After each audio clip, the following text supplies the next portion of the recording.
শিক্ষার্থীরা কেমন আছো সবাই? আশা করি সবাই ভালো আছো। আজকে আবার একটা নতুন ক্লাস নিয়ে তোমাদের সামনে হাজির হয়েছি। গতকাল আমরা অনুশীলনীর 15 নম্বর অঙ্কটা করছিলাম। আজকে করব 16 নম্বর অঙ্ক। দেখো, করিম 9% চক্রবৃদ্ধি মুনাফা হারে 5 বছরের 50,000 টাকা এবং মরিয়ম 7% চক্রবৃদ্ধি হারে 5 বছরে 80,000 টাকা ব্যাংকে জমা রাখবে। ব্যাংক থেকে কার বেশি টাকা আয় হবে এবং কত টাকা আয় হবে সেইটা বের করতে হবে। তো আমরা ফার্স্টে যেটা দেখব সেটা হচ্ছে এখানে চক্রবৃদ্ধি রয়েছে নাকি সরল মুনাফা রয়েছে। এখানে রয়েছে কি চক্রবৃদ্ধি মুনাফা। তো আমরা নিশ্চয়ই চক্রবৃদ্ধি মুনাফার সূত্রটা জানি, সেই সূত্র দিয়ে অঙ্কটা করব। আজকে আমি পরিমেয়টা বের করব।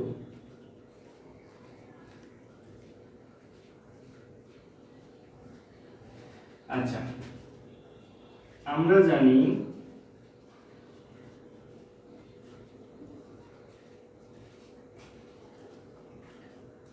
চক্রবৃদ্ধি মুনাফা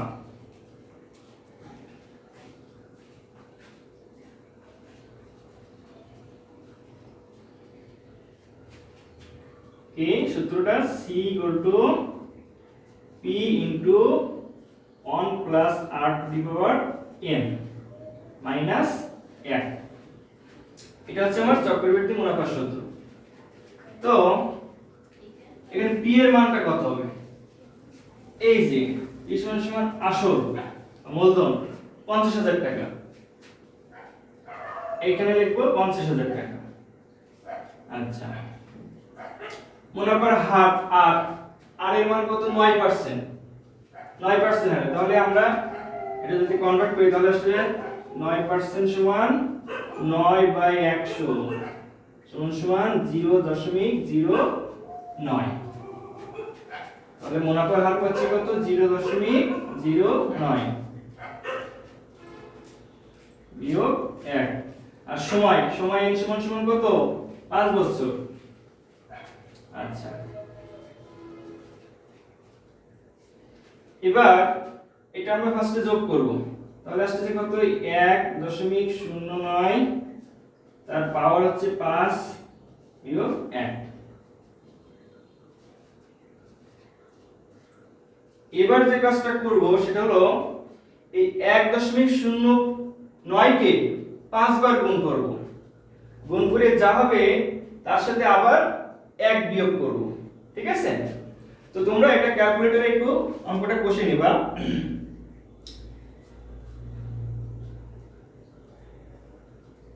এটা যদি আমরা 1 বিয়োগ করি তাহলে 0.5386।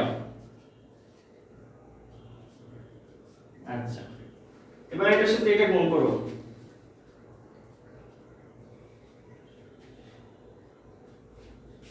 তাহলে আসছে 26,931.19 টাকা। 19 টাকা প্রায়। ব্যাস, তাহলে দেখো কত সহজে আমরা চক্রবৃদ্ধির এই সূত্রটা দিয়ে পরিমেয়টা বের করে ফেললাম। ঠিক একই রকম ভাবে আমরা মরিয়ম একটা বের করব। দেখো, তোমরা যদি এইটা বুঝে থাকো তাহলে আমি একই সূত্র দিয়ে মরিয়ম একটা বের করতে পারি।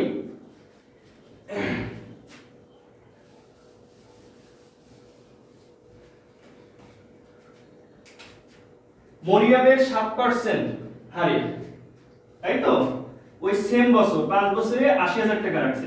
তাহলে এখানে মূলধন 62 টাকা, আমার 80,000 টাকা পি এর মান। তারপরে 1 যোগ মুনাফার হার 7%, তাহলে আসছে 0.07। তার পাওয়ার কত? ওই 5 বছর মাইনাস 1। এই 80,000 এটা যোগ করলে আসছে 1.07, তার পাওয়ার হলো যে 5 বিয়োগ 1। আচ্ছা, এটা যদি আমরা 1.7 কে 1.07 কে 5 বার গুণ করি করে 1 দিয়ে বিয়োগ করি তাহলে আসছে 0.402555 0.402555। আচ্ছা, আবার এটাকে গুণ করব তাহলে আসছে 32204.13 32204.13 টাকা প্রায়।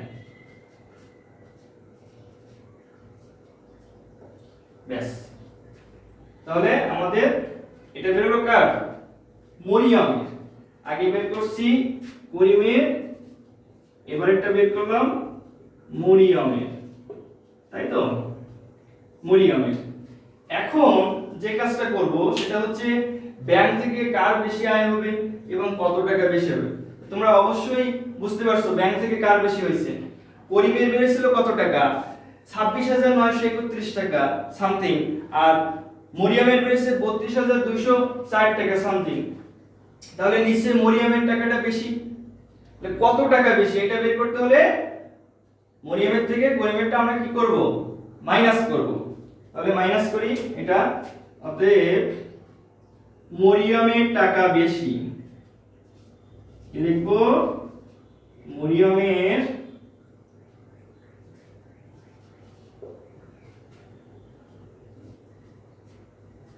বেশি আয়, এটা লিখব। মরিয়মের বেশি আয় সমান সমান 32,204.13 মাইনাস করিমের টাকা ছিল 26,931, 26,931.16 এইটা 19।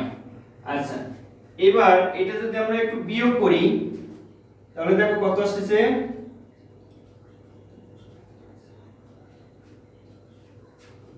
এইটা আসছে 5292.9409। এখানে প্রায় লেখার কারণ দেখো দশমিকের পরে বেশ কয়েকটা ডিজিট আসছে, এজন্য আমরা এখানে প্রায় লিখব। ঠিক আছে?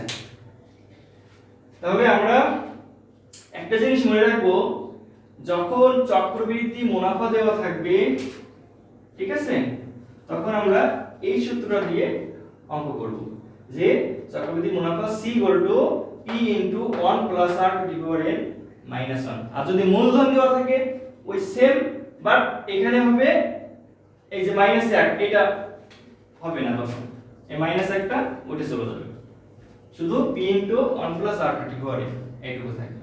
ঠিক আছে, সবাইকে শুভরাত্রি, ভালো থাকবে সবাই, আজকে এই পর্যন্ত।